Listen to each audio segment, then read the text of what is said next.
Les élèves, les jeunes, sont-ils condamnés à apprendre? C'est une des questions qui se pose aujourd'hui avec le développement du numérique. Regardez un enfant tout petit, qui naît, lorsqu'il a son environnement, qu'est-ce qu'il essaye de faire? Il essaye de le dominer, il essaye d'apprendre avec.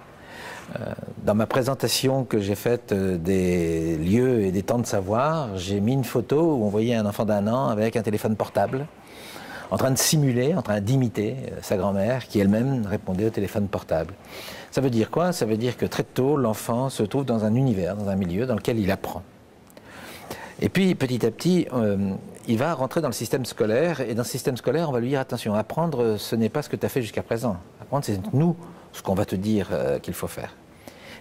C'est là où, en primaire, ça va poser des problèmes rapidement, et ça le posera plus encore peut-être dans le secondaire après, c'est que les enfants commencent à se rendre compte qu'il y a un monde à l'extérieur. Alors avant, il était contenu par les familles, parce que les familles pouvaient dire respecte l'enseignant, il n'y a rien d'autre à voir.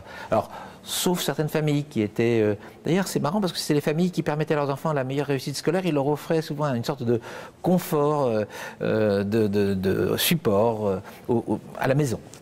Et puis, avec le numérique, aujourd'hui, ce confort-là, moi, quand j'étais enfant, j'avais...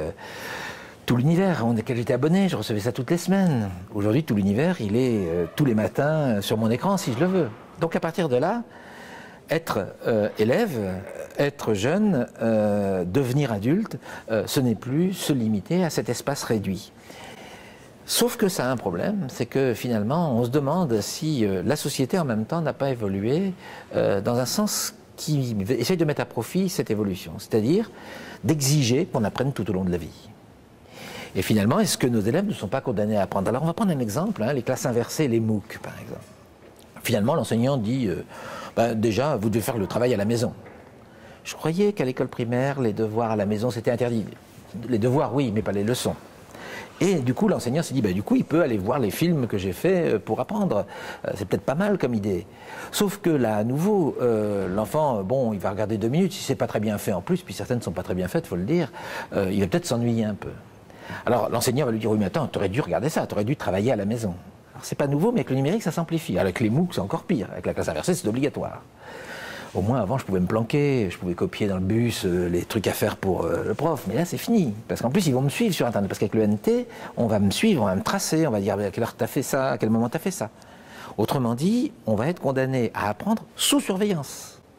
Or, les enfants, dans le même temps, les jeunes, dans le même temps, ils continuent de se développer. Ils se développent comment? Ils se développent avec les copains, en réseau, etc. Ils essayent d'échapper. Ils essayent d'échapper, en fait, à cette sorte de garde prétorienne qui a été constituée un petit peu avec l'aide de l'école et du système scolaire, qui consiste à dire, attendez, si on apprend, c'est avec nous et c'est comme ça qu'on apprend.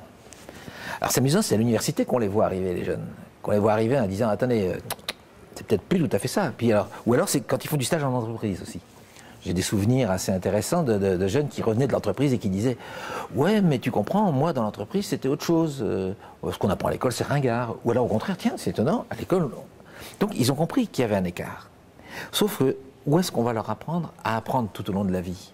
Est-ce qu'on peut leur apprendre à apprendre tout au long de la vie dans un milieu qui limite le temps, le lieu, l'apprentissage, qui dit à telle heure il faut faire ça, à telle heure il faut faire ça? Nos jeunes sont la plupart du temps pas préparés à une société de l'apprenance, et pourtant on veut leur imposer d'apprendre tout au long de la vie pour pouvoir s'adapter et continuer à survivre. Il est temps qu'on réfléchisse à des solutions nouvelles à l'intérieur des systèmes formels comme ceux de l'école, mais aussi dans la gestion des carrières pour permettre à ce que apprendre ne soit pas une douleur d'abord, ne soit pas une punition, soit au contraire simplement un flux naturel qui se fait avec plaisir tout au long de la vie.